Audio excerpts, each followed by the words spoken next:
Good morning. അങ്ങനെ 8 ദിവസം കൊണ്ട് 1000 പോയിന്റ് റാലി രേഖപ്പെടുത്തി നിഫ്റ്റി മുന്നേറുകയാണ്. നിഫ്റ്റിയുടെ കറണ്ട് മന്തിലെ ഫ്യൂച്ചർ കോൺട്രാക്റ്റ് 26,000-ന് മുകളിലാണ് ഇന്നലെ നമ്മുടെ മാർക്കറ്റ് ക്ലോസ് ചെയ്തതിന് ശേഷം ട്രേഡ് ചെയ്തത്.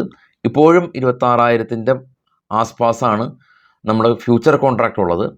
ഇന്ന് നിഫ്റ്റിയുടെ സ്പോട്ട്, അതായത് നിഫ്റ്റി ഇന്ന് 26,000 മറികടക്കുമോ എന്നുള്ളതാണ് എല്ലാ ആളുകളും കാത്തിരിക്കുന്നത്. യു.എസിലെ കൺസ്യൂമർ കോൺഫിഡൻറ്റ് ഡേറ്റ ഇന്ന് വൈകിട്ട് 7:30 വരുന്നുണ്ട്, ഇന്ത്യൻ സമയം 7:30. അതാണ് ഒരു റെലവൻ്റ് ആയിട്ടുള്ള ഈവൻറ്റ്. കൂടാതെ ഇന്നലെ വിദേശ ആഭ്യന്തര ധനകാര്യ സ്ഥാപനങ്ങൾ ഇന്ത്യൻ മാർക്കറ്റിൽ ബൈയിങ് ആയിരുന്നു. 404 കോടി രൂപക്കും 1023 കോടി രൂപക്കും ഇരു വിഭാഗം ആളുകളും ബൈ നടത്തി. നെറ്റ് ഇൻസ്റ്റിറ്റ്യൂഷൻ ഇൻഫ്ലോ കഴിഞ്ഞ 2 ആഴ്ചയായിട്ട് ഇന്ത്യൻ മാർക്കറ്റിലേക്ക് ശക്തമായിട്ട് വരികയാണ്. കൂടാതെ തന്നെ മ്യൂച്വൽ ഫണ്ടിൻ്റെ നിക്ഷേപം ഓൾറെഡി ഉണ്ട്.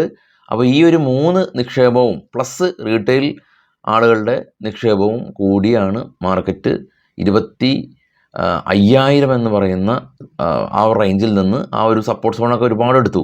വീണ്ടും 1000 പോയിൻറ്റ് 8 ദിവസം കൊണ്ട് 8 ട്രേഡിംഗ് ഡേയും കൊണ്ട് മുന്നേറി 26,000-ൻ്റെ പരിസരത്ത് നിൽക്കുന്നത്. മിഡിൽ ഈസ്റ്റിൽ നിന്ന് അവിടെ ഇവിടെയൊക്കെ ആയിട്ട് കുറച്ച് വാർത്തകളൊക്കെ കേൾക്കുന്നുണ്ട്. പക്ഷേ അത് മുഖ്യധാര മാധ്യമങ്ങളിലൊക്കെ വരുമ്പോഴാണ് അതിൻ്റെ ഒരു റിയാക്ഷൻ മാർക്കറ്റിലേക്കൊക്കെ വരാമെന്ന് തോന്നുന്നു. എനിവേ, ഇപ്പോൾ ട്രേഡ് ചെയ്യുന്ന നിഫ്റ്റി, അതായത് നമുക്ക് എക്സ്പെക്റ്റ് ചെയ്യാൻ സാധിക്കുന്നത് ഇന്നലത്തെ ക്ലോസിങ്ങിൽ നിന്ന് നിഫ്റ്റി ഇപ്പോൾ രാവിലെ നമുക്ക് ഓപ്പൺ ആകുമ്പോൾ ഇപ്പോൾ US ഫ്യൂച്ചർ ഇപ്പോൾ ട്രേഡ് ചെയ്യുന്നത് നെഗറ്റീവ് ആണെങ്കിൽ കൂടിയും ഏഷ്യൻ മാർക്കറ്റ് പോസിറ്റീവാണ്. കൂടാതെ തന്നെ ഇന്നലെ നമ്മൾ മാർക്കറ്റ് ക്ലോസ് ചെയ്തതിന് ശേഷം US മാർക്കറ്റ് പോസിറ്റീവായിരുന്നു. യൂറോപ്യൻ മാർക്കറ്റ് ശക്തമായിട്ട് മുകളിലേക്ക് പോയിട്ടുണ്ട്. അത് കാരണം നമുക്ക് പോസിറ്റീവ് ഓപ്പണിംഗ് ഇനിയും പ്രശ്നങ്ങളൊന്നും ഇല്ല എങ്കിൽ നമുക്ക് എക്സ്പെക്റ്റ് ചെയ്യാൻ സാധിക്കും. ആദ്യം ഗ്ലോബൽ മാർക്കറ്റ് ഒന്ന് പരിശോധിക്കാം. നേരത്തെ പറഞ്ഞത് പോലെ തന്നെ ഏറ്റവും താഴെ കാണാം നാസ്ഡാക്ക് പോസിറ്റീവിലടച്ചു, ഡോ പോസിറ്റീവിലടച്ചു. വലിയ പോയിൻ്റൊന്നും റാലി രേഖപ്പെടുത്തിയില്ലെങ്കിൽ കൂടിയും പോസിറ്റീവിലടച്ചു.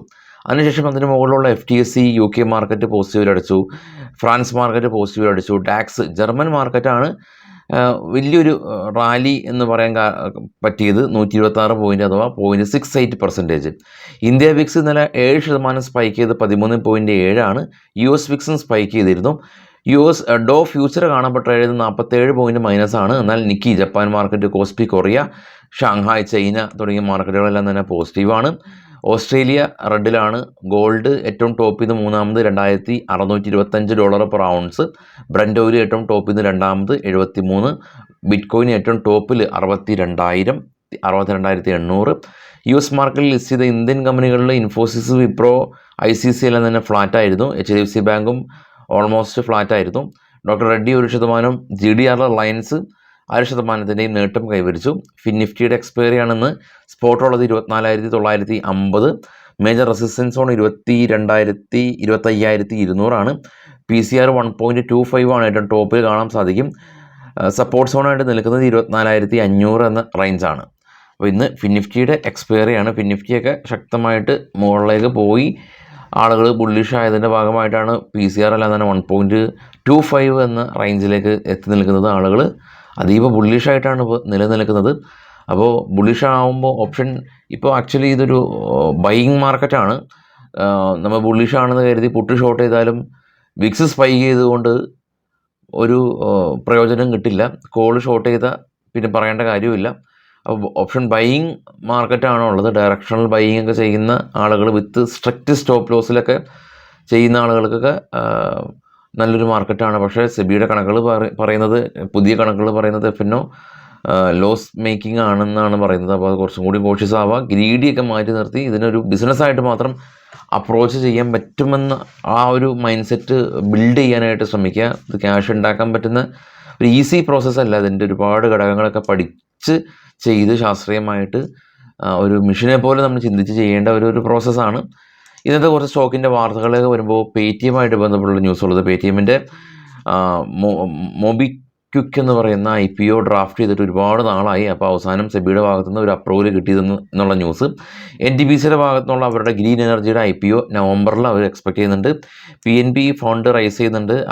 109 കോടി രൂപ ആണ് ഫണ്ട് റൈസ് ചെയ്യുന്നത്. ക്വാളിഫൈഡ് ഇൻസ്റ്റിറ്റ്യൂഷണൽ പ്ലേസ്മെൻറ്റിലൂടെയാണ് ഫണ്ട് റൈസ് ചെയ്യുന്നത്. ഫണ്ട് റൈസ് ചെയ്യുന്ന ഈ ഒരു QIP പ്രൈസ് എന്ന് പറയുന്നത് നമ്മൾ മൺഡേയിലെ ക്ലോസിങ്ങിൽ നിന്ന് 2% താഴ്ന്നാണ്. ശ്രദ്ധിക്കുക. GR ഇൻഫ്ര പ്രൊജക്റ്റ് കമ്പനി ഇവർക്കൊരു 903 കോടി രൂപയുടെ ഒരു പ്രൊജക്റ്റ് മഹാരാഷ്ട്ര മെട്രോ റെയിൽവേയുടെ ഭാഗത്തുനിന്ന് കമ്പനി എക്സ്പെക്ട് ചെയ്യുന്നുണ്ട്. ആസ്ട്രസെനിക്ക ഫാർമ കമ്പനിയുടെ അവർക്കൊരു പുതിയ മെഡിസിൻ ഇന്ത്യയിലേക്ക് ഇമ്പോർട്ട് ചെയ്ത് സെയിൽ ചെയ്യാനായിട്ടുള്ള ഒരു അംഗീകാരം കിട്ടിയിട്ടുണ്ട്. ഇത് ക്യാൻസറിനെ ട്രീറ്റ്മെൻറ്റ് ചെയ്യുന്നൊരു മെഡിസിനാണ്. പവർ ഗ്രിഡ് കമ്പനി ഇവർക്ക് ഇൻ്റർ സ്റ്റേറ്റ് ട്രാൻസ്മിഷൻ സിസ്റ്റത്തിൻ്റെ ഒരു ഓർഡർ കിട്ടി. ONGC കമ്പനി ഇവർ ഓയിൽ എക്സ്പ്ലോറേഷൻ ചെയ്യാനായിട്ട് ഭാരത് പെട്രോളിയമായിട്ട് ഒരു പുതിയ ബിസിനസ് കോൺട്രാക്ട് സൈൻ ചെയ്തു. കോൾ ഇന്ത്യ കമ്പനി ഇവർ രാജസ്ഥാൻ രാജ്യ വിദ്യുത് ഉൽപാദൻ നിഗമായിട്ട് ഒരു പുതിയ ബിസിനസ് കോൺട്രാക്ട് സൈൻ ചെയ്തു. PCBL കമ്പനി ഇവർ ബാറ്ററി ആപ്ലിക്കേഷൻ ബിസിനസ് എക്സ്പാൻഡ് ചെയ്യുകയാണ്. അതിന് വേണ്ടിയിട്ട് പുതിയൊരു ജോയിൻറ്റ് വെഞ്ചർ കമ്പനി ഇവർ ലോഞ്ച് ചെയ്തു. പതഞ്ജലി ഫുഡ്, ബാബ രാംദേവിൻ്റെ Patanjali food company Rishikesh farming private ലിമിറ്റഡിൻ്റെ ആ കമ്പനീനെ അക്യൂർ ചെയ്തതായിട്ടുള്ള ന്യൂസ്. മറ്റുള്ള ന്യൂസുകൾ നമ്മുടെ ടെലഗ്രാം ചാനലിലുണ്ടാവും, നമ്മുടെ വെബ്സൈറ്റിലുണ്ടാവും. നമ്മുടെ വെബ്സൈറ്റിൻ്റെയും ടെലഗ്രാം ചാനലിൻ്റെ ലിങ്ക് ഫസ്റ്റ് കമൻറ്റെല്ലാം പിൻ ചെയ്ത് വെക്കാം. എല്ലാവർക്കും പ്രോഫിറ്റബിൾ ആയിട്ടുള്ള ഡേ വിഷ് ചെയ്യുന്നു. Thank you all.